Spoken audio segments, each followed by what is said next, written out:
So just like everyone else, I was looking at the Internet of You. I took a little bit different spin, and unfortunately I looked at the Internet of You at work. And what that all means. Get excited. So 3 things I want to talk about today. First, the mobile world, just kind of ground us in a little bit of the data. Second, what can enterprise apps do for you, and what are they doing for people today? And then third, talk a little bit about the Enterprise App Store, which I think is an interesting tool that a lot of people are pursuing today. So first, the mobile world. Today, the average person who has a smartphone is spending 2 hours and 42 minutes on their phone, which is just a massive amount of time, and I'm guessing it's not all outside of work. When you look at how they're using their time, almost 85% of time in 2014 is projected to be in apps. So you're not using kind of web browsers, you're not doing things. People are really expecting apps and using apps. In fact, in 2013, there were 100 billion apps downloaded.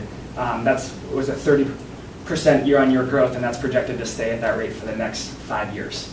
So apps are kind of the way of the future. And when you look at how people actually spend their time, you can see about 50% of your time is spent on either gaming or Facebook, and I said the rest of the time you're just kind of screwing around. So how people use their phones is really interesting, especially when you look at Facebook is looking at about 17% of time, and Twitter is about 1.5% of time. So I think that's a really interesting, we hear about these 2 social platforms all the time, but I think this is really the use case and how much people are using them and spending time on them. So what does this mean? So we talked about Internet of You, and we talked about apps and how much people are on their phone, but we talked a lot about how kind of you use it in your own time and how it makes your own personal life better. And that's on the weekends and it's in the mornings. But what about this kind of dark space that we all kind of live in, and unfortunately how lots of times that's taking over our lives? So going forward, it's actually something that's becoming more and more a conversation in the boardroom. And so you're seeing that nearly 2/3 of CIOs reported kind of to Forrester that coming up with a comprehensive mobile strategy is one of their top priorities. And so it's becoming more and more a conversation of people are using their phones more, they're expecting them to use it at work, and how can we help?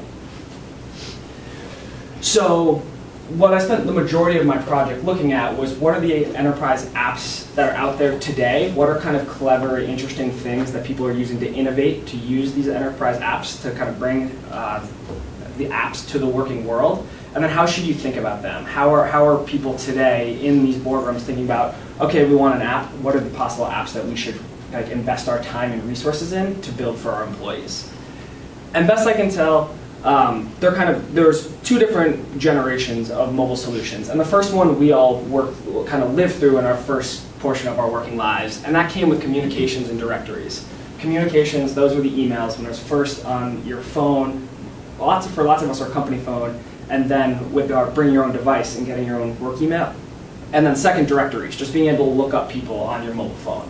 The interesting thing is everyone talks about now is we're entering kind of a second wave of this kind of enterprise mobility. And with it come a lot more tools.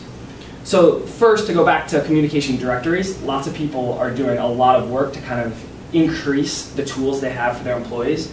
So for communications, it's all about more, faster, and easier. You're seeing a lot of solutions come across. It's communications, not just email, but chat across all of your platforms. So it's all about integrating your phone to your desktop computer, to your iPad, being able to carry across conversations.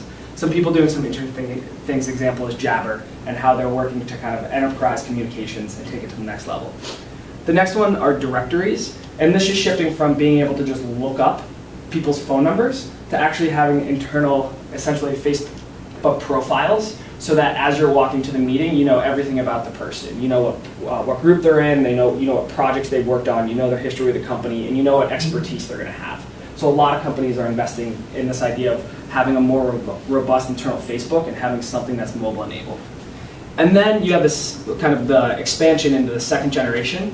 And here, the first one I'm seeing is something called what a lot of people are calling field force. So this is everyone who works away from computers, who are out and kind of need mobile solutions. And I'll go into a couple examples of that. The next one is business intelligence. This is the idea of everything that kind of ERP systems do today. Are there ways to bring that to a mobile solution so that it's more streamlined, more people on board? And then the fifth one, there's some really interesting admin tools. Don't have time to go into that today, but a lot of companies are investing on what are kind of slick mobile solutions to streamline admin processes. Other things that people are talking about, but kind of aren't in the scope of my presentation, or my research, have been kind of sensor networks.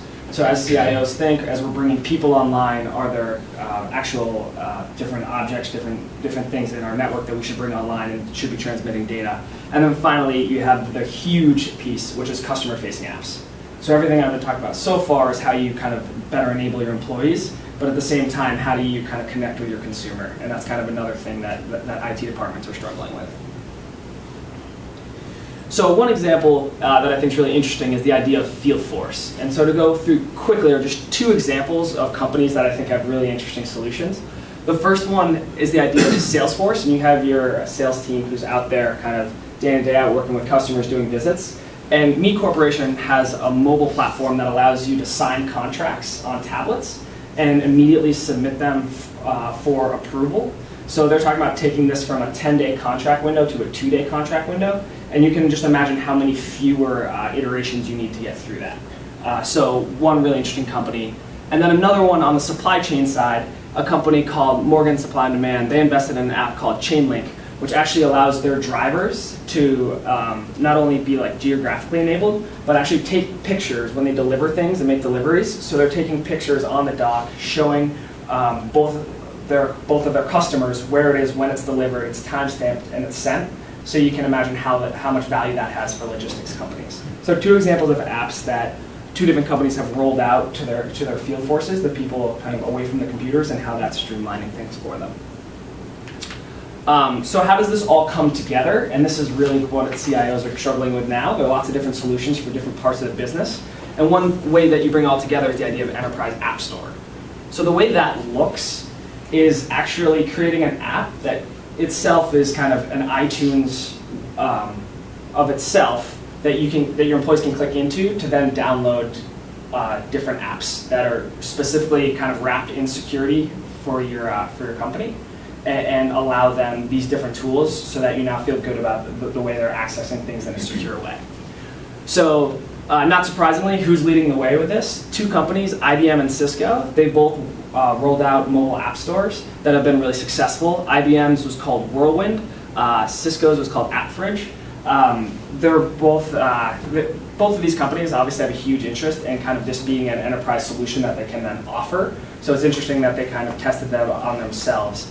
I did a bunch of work kind of looking into what they've been successful with, but it's a lot of the apps that we kind of, and the solutions that we already talked about. So who's doing it well today? I think on the right-hand side, you're seeing a lot of the kind of leaders in the industry. Aperion is a huge one that's doing a lot of really interesting things, Mobile Iron, Zenprise, and AirWatch or other ones. What you're seeing is 5 years ago, everyone was worried about the idea of mobile device management. And this was just, can you say where all of your employees' phones are and can you wipe them clean if you need to? And that's kind of what you're seeing on the left, or all the players in that field. What you're seeing is people are shifting much more to, can you build the apps that people need today? And so it's really a new space that people are really investing a lot of money in. And these are some of the people who are providing the solutions. So finally, one last thing is that the idea that enterprise apps, it's an entirely different set of stakeholders than your customer apps. And so the companies that are being successful with them are really being thoughtful about who the stakeholders are and who you need to include in the development of each. And along the way, it's kind of the companies who are doing it best are actually having enterprise mobility teams that reports directly to the CIOs.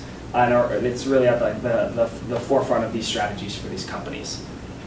So I think going forward, the key questions that companies and boardrooms need to be discussing are, what's the value you're providing to the employee and what's the cost? A lot of things very clear, ease of access for the employee and streamlining processes. But again, we talked about a lot with security and privacy, you're capturing a lot more data on your employees. And so is there the right balance, and do they understand that?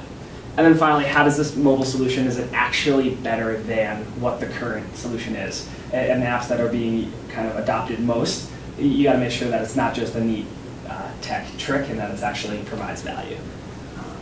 So that's my presentation. Any questions?